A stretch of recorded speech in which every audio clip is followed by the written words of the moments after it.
حضرت ہمارے پاس یہ موسٹ آسٹنگ کوسٹن ہے اور بہت سارے احباب بھی کئی دنوں سے پوچھ رہے ہیں اس سوال کے بارے میں کہ حضرت تھانوی صاحب نے اپنے مریدوں کو اپنے نام کا کلمہ پڑھواتے تھے، اس کے بارے میں آپ کا کیا خیال ہے؟ وضاحت فرما دیں۔ یار میں بعض اوقات حیران ہو جاتا ہوں کہ کیسا بھونڈا اور جھوٹا لفظ ہے کہ حکیم الامت مولانا اشرف علی تھانوی رحمہ اللہ اپنے مریدوں کو اپنے نام کا کلمہ پڑھواتے تھے۔ ایک بندے نے مجھے کہا، میں نے کہا تمہیں پتہ ہے یہ بات کس کتاب کی ہے؟ اجی مجھے نہیں پتہ۔ میں نے کہا کس رسالے کی ہے؟ اجی مجھے نہیں پتہ۔ اچھا اس رسالے کی کس صفحے کی ہے؟ اجی مجھے نہیں پتہ۔ اچھا یہ پتہ ہے یہ رسالہ لکھوایا کس نے؟ حضرت تھانوی کی تالیف تھی یا حضرت تھانوی رحمۃ اللہ علیہ کے ملفوظات تھے؟ اور وہ واقعہ کیا تھا، بات کیا تھی، کچھ پتہ؟ اجی ایسے سنا ہے وہ پڑھواتے تھے لا الہ الا اللہ اشرف الرسول اللہ لعنت اللہ علی الکاذبین کہ حضرت تھانوی نے پڑھنے کا حکم دیا ہو یا حضرت تھانوی نے پڑھوایا ہو یا حضرت تھانوی نے فرمایا ہو چلو میں تمہیں لکھ کے دے رہا ہوں یہ کلمہ پڑھو۔ 100% جھوٹ، کذب، بہتان، افتراء ہے۔ حقیقت حال اگر دیکھیں نا آپ کو سمجھ ہے۔ یہ رسالہ الامداد ہے، 1915 میں چھپا ہے، آج اس کو 105 سال ہو گئے اس دھرتی پہ آئے ہوئے۔ یہ صرف مرزا صاحب کو نظر آ رہا ہے، باقی اور کسی کو نظر نہیں آ رہا۔ بابا اس میں واقعہ کیا ہے؟ صفحہ 34 اور 35 اٹھائیں اور پورا واقعہ پڑھ کے رکھ دیں اور پھر آپ جا کر دیکھیں کہ وہ بات ہے کیا۔ میں آپ کے سامنے وہ رسالے سے الفاظ پورے پڑھ کے دے دیتا ہوں تاکہ آپ اس میں آسانی سے سمجھ جائیں کہ بات ہے کیا، اور حضرت تھانوی رحمۃ اللہ علیہ کا اس واقعے کے بارے میں جو بات کہی جا رہی ہے اس بات کو کس حد تک مانا جائے اور اس حد تک مان کے پھر ہم کس حد تک اس کو آگے چلائیں۔ یہ ہے صفحہ 35، یہ انشاءاللہ لگ جائے گا، آپ اس میں دیکھ لینا ویڈیو میں۔ یہ صفحہ 34-35 ہے۔ ایک شخص کہتا ہے کہ میں نے خواب دیکھا اور میں خواب میں کلمہ طیبہ لا الہ الا اللہ محمد الرسول اللہ پڑھنا چاہتا ہوں اور میں آپ کا مرید ہوں، لیکن میرے منہ سے محمد الرسول اللہ کا لفظ نکلتا نہیں ہے، بالکل مجبور ہو جاتا ہوں۔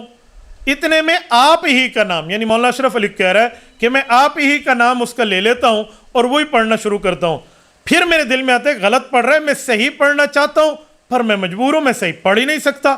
یہ پوری پھر میرے منہ سے یہی نکل جاتا ہے، پھر یہ نکل جاتا ہے، پھر میں صحیح پڑھنا چاہتا ہوں۔ آخر میں لڑ کھڑا کر اٹھ گیا، میرے اوپر رکت طاری ہو گئی، زمین پر لیٹا ہوا تھا، زور سے چیخ ماری، ہے کیا ہو گیا؟ لیکن میرے اندر کسی قسم کی کوئی طاقت باقی نہیں رہی۔ اتنے میں میری آنکھ کھل گئی، میں بیدار ہو گیا۔ بدن میں بدستور بے حسی تھی اور وہ اثر ناطاقتی بدستور تھا، یعنی میری طاقت میں نہیں تھا، غیر اختیاری تھا اور میرے اوپر موجود تھا، اور مجھے بار بار یہ خیال آ رہا تھا کہ بیداری میں حضور پاک علیہ السلام کا خیال، حضور کی جگہ مجھے حضور یعنی حضرت اشرف علی تھانوی کا خیال آ رہا ہے، اور بیداری میں کلمہ شریف پڑھنے غلطی پر خیال آیا تو میں نے کہا صحیح پڑھوں، میں صحیح پڑھنا چاہتا ہوں۔ پھر میرے منہ سے بے اختیار یہی نکلتا ہے، پھر اللہم صلی علی سیدنا و نبینا و مولانا اشرف علی، حالانکہ اب میں بیدار ہوں، یہ خواب نہیں ہے اور یہ خواب نہیں ہے، لیکن بے اختیار ہوں، مجبور ہوں، زبان اپنے قابو میں نہیں ہے۔ اس روز ایسا کچھ خیال رہا، دوسرے روز بیداری میں رکت رہی، یعنی روتا رہا۔ کیا کروں؟ خوب رویا، بہت رویا۔ اب بہت سی وجوہات ہیں، آپ کے ساتھ میری محبت کہاں تک ہے، میں کہاں تک عرض کروں؟ یہ مرید کہہ رہے ہیں، یہ میں نے وہی الفاظ پڑھ دیے ہیں۔ اب یہ خواب ہے اور خواب کی تعبیر کے اصولوں پہ دی جاتی ہے۔ نمبر 2، کچھ لوگ کہتے ہیں اچھا جی خواب کی بات تھی تو اٹھنے کے بعد بھی آپ نے اس کی تعبیر کے بارے میں کیا کہا؟ اب تو اٹھ گیا تھا، اب تو خواب نہیں تھی۔ تو میں نے کہا بابا 2 باتیں ہیں۔ جب وہ اٹھ گیا ہے، خواب کی کیفیت اس پر نظر آ رہی ہے۔ خواب کی کیفیت تو کچھ عرصہ رہتی ہے نا، کیا نہیں رہتی؟ ایک شخص کو خواب میں اللہ نہ کرے یوں بچھو نے یوں سانپ آیا اور کاٹنے لگا، بچھو پر چڑھ گئے اور وہ لڑکھڑا کر اٹھ بیٹھا، تو 2 سے 4 منٹ تو بندے ادھر دیکھتے ہو کیا ہو گیا، ہاتھ ملتا ہے انسان، انسانی فطرت ہے۔ یہ بندہ نہیں ڈرتا، کیسی بات کر رہے ہیں آپ؟ کہہ رہے ہیں اوے تو خواب میں ڈرتا نا، اب تو اٹھ گئے، اب کیوں ڈر رہا ہے؟ لیکن وہ کیفیت تو اس پر رہتی ہے نا، وہ حالات تو رہتے ہیں، وہ معاملات تو رہتے ہیں، وہ اثر تو رہتا ہے نا۔ تو وہ یہی کہہ رہا ہے کہ حضرت جو خواب میں پڑھ رہا تھا وہی اثر میرے اوپر بعد میں تھا۔ اب یہ بندہ خود اپنی غلطی تسلیم کر رہا ہے کہ میں غلط پڑھ رہا ہوں، میں برا پڑھ رہا ہوں، ٹھیک نہیں پڑھ رہا۔ کلمہ طیبہ لا الہ الا اللہ محمد الرسول اللہ ہے اور درود پاک اللہم صلی علی محمد وعلی آل محمد صلی اللہ علیہ وسلم ہے، یہ الفاظ ہیں الی آخری درود پاک کے، میں پڑھ رہا ہوں، لیکن یہ مجھ سے نہیں پڑھے جا رہے، میرے منہ سے بے اختیار، ناطاقتی پہ، بے حسی پہ، میری کنٹرول میں نہیں ہے، کر رہا ہوں۔ تو جو جس کے کنٹرول میں نہ اس کا گناہ ہوتا ہے۔ لرزہ کسے کہتے ہیں؟ ہاتھ خود ہی ہلے، خود ہی ہلے۔ نماز میں تو بالکل ٹھیک ٹھہرنا ہے نا، وہ اس کا ہاتھ ہل رہا ہے پھر بھی ہل رہا ہے، تو اس کے اختیار میں نہیں ہے۔ جب اس کے اختیار میں نہیں ہے تو اب کیا کہیں گے؟ یہ غلط کر رہا ہے۔ تو وہ کہہ رہے ہیں میرے منہ سے خواہ سے لفظ نہیں کر رہے ہیں اور میں ٹھیک کرنا چاہتا ہوں، پھر بھی ٹھیک نہیں ہوتا۔ تو حضرت تھانوی رحمۃ اللہ کو اس نے خط لکھا، حضرت تھانوی نے جواب لکھا۔ اب جواب ان باتوں کا لکھنا پڑتا ہے جو چیزیں سمجھانی ہوتی ہیں۔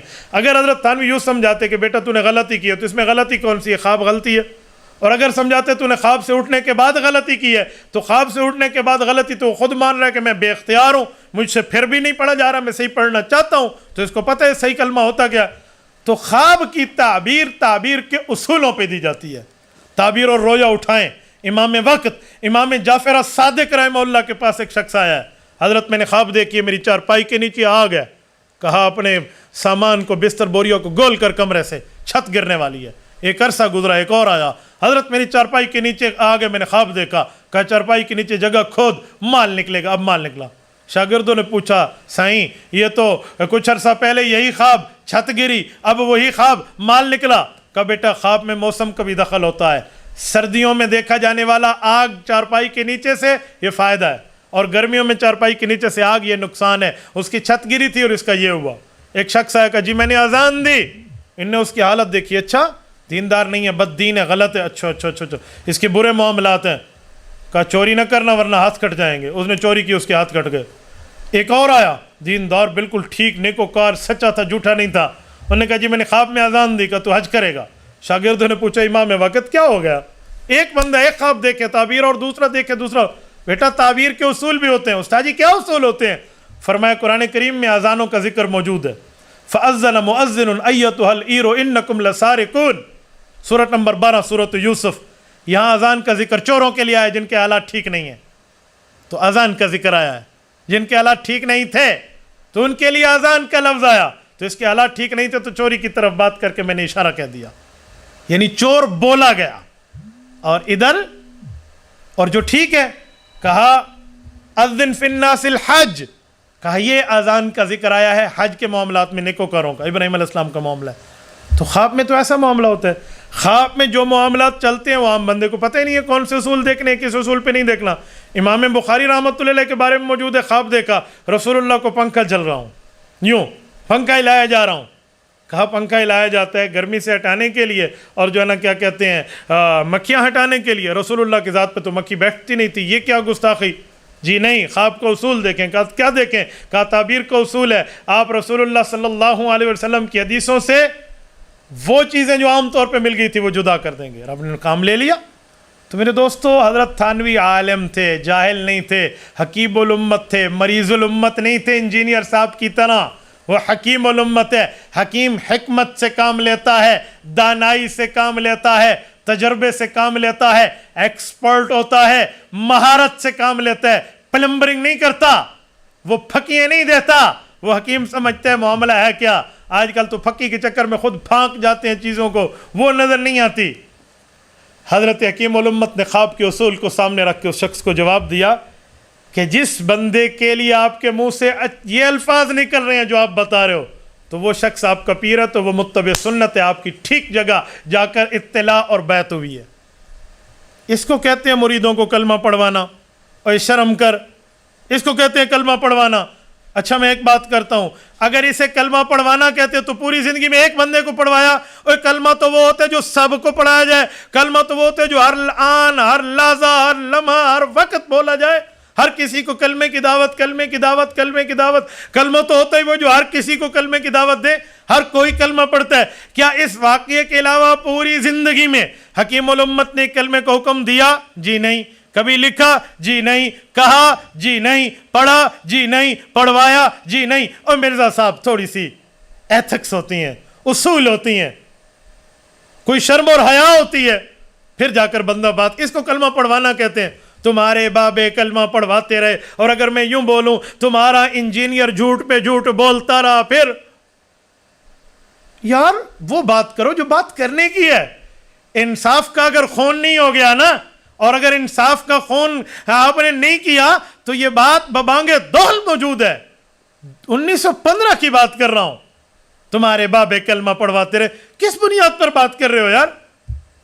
میں بعضوں کو تمہاری بات پہ حیران ہو جاتا ہوں. اگر حضرت تھانوی اس طرح کے برے کلمے پڑھواتے تھے تو قائد اعظم محمد علی جناح نے پاکستان بنانے کے لیے 1940 میں جب ارادہ کیا ہے پکا عزم مصمم کہ ہم نے پاکستان بنانا ہے, حکیم الامت رحمۃ اللہ علیہ سے رابطے قائم کیوں کیے؟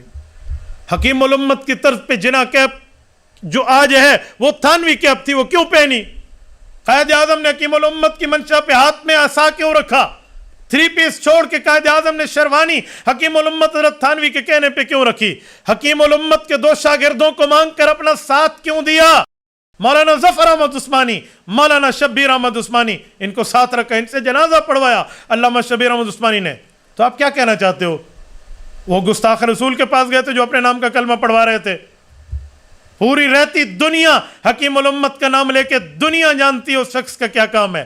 رہتی دنیا تک ان کے ریکارڈ اصلاح موجود ہے اور ان کی ملفوظات موجود ہیں, ان کی کتب موجود ہیں. شیخ الاسلام مفتی تقی عثمانی دامت برکاتہم فرماتے ہیں میری زندگی کا نچوڑ ہے, کسی بندے کی زندگی کا رخ دین کی طرف بدلانا ہو تو حکیم الامت کے خطبات اور ملفوظات سے بڑھ کے ان کے پاس آپ کے پاس کوئی چیز نہیں ہے جو اس طرح آپ پیش کر اور اس کی عام فہم انداز میں وہ سمجھ سکے. حکیم الامت کے ملفوظات میں قرآن اور حدیث کا مجموعہ, شریعت کی باتیں اور ایسی ایسی چیزیں آپ کو عام آدمی کے لیے مل جائیں گی. ورنہ کوئی عالم ہو تو وہ استدلالات نصوص سے کر لے, لیکن عام آدمی کے لیے تو اس سے بڑھ کے اور کیا چیز ہے جو اس کو تو غنیمت مل گئی. تو حکیم الامت کے اوپر ایسا جھوٹ بہتان کلمہ پڑھواتے رہے. میں کہتا ہوں یہ کائنات ختم ہو سکتی ہے, زمین پھٹ سکتی ہے, آسمان پھٹ کر نیچے آ سکتا ہے. قرآن کریم میں وَإِذَا السَّمَاءُ كُشِطَتْ, آسمان کو چھیلا جا سکتا ہے. وَإِذَا الْأَرْضُ مُدَّتْ, زمین توڑی جا سکتی ہے. وَإِذَا الْبِحَارُ سُجِّرَتْ, سمندر ابل کے باہر آ سکتے ہیں. وَإِذَا الْقُبُورُ بَعْثِرَتْ, قبریں اکھیڑ کے بندے اللہ قیامت میں باہر نکال سکتے ہیں. وَإِذَا الْكَوَاكِبُ انتَثَرَتْ, ستارے جھڑ سکتے ہیں. وَإِذَا الْعِشَارُ عُطِّلَتْ, اپنے مال کو چھوڑا جا سکتا ہے. وَإِذَا الْوُحُوشُ حُشِرَتْ, دنیا جہان کے وحوش کو ایک جگہ واشیوں کو اکٹھا کیا جا سکتا ہے. لیکن قیامت تک انجینئر کیا وَلَوْ كَانَ بَعْضُهُمْ لِبَعْضٍ ظَهِيرًا, اس کی پوری ملت مل جائے نا, حضرت تھانوی کلمہ پڑھواتے رہے یہ لفظ ثابت نہیں کر سکتا. اتنا بڑا جھوٹ, بہتان, کذب, الزام, یہ انجینئر صاحب آپ کو زیب دیتا ہے.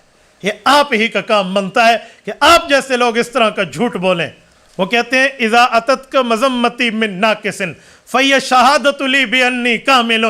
سنو لوگو, اگر میری مذمت کرنے والا, میرے اوپر تنقید کرنے والا کوئی ناقص میری تنقید تمہیں دے دے تو سمجھ جانا وہ ناقص مجھے تنقید کا نشانہ اس لیے بنا رہا ہے کہ میں کامل ہوں. عجیب بات ہے. وہ کہتے ہیں ایک علاقے میں ایک بندہ گیا تو اس نے عجیب منظر دیکھا.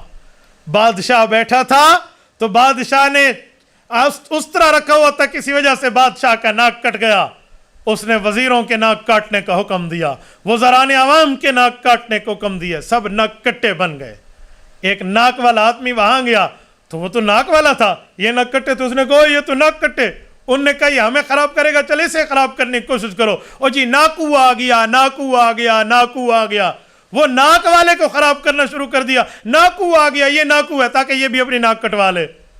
اوہ تم ناک کٹے حضرت تھانوی پہ, ناکو آ گیا, ناکو, وہ تو ناک والے ہیں, عزت والے ہیں, احترام والے ہیں.